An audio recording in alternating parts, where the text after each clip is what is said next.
easy to learn yet very powerful programming language that uses simple syntax.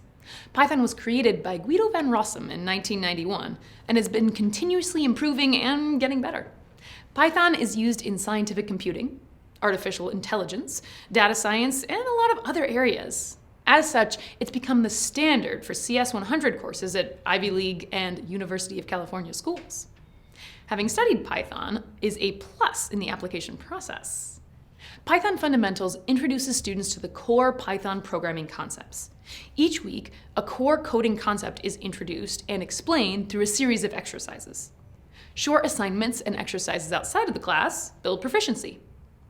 For the last 2 weeks, students work on a capstone projects that pull together all of the concepts and coding techniques that they now have in their toolbox. Remember, this course is equivalent to a CS 100 college-level course and is modeled on courses at Cornell and Dartmouth universities. So, is this the right course for you? Well, are you 14 and have you completed a course in algebra? If you're younger than 14, have you completed the UCode Python Games course? Now, if you're not sure, go ahead and schedule a consultation with an academic director or sign up for a trial class where an instructor will get you started. I love Python.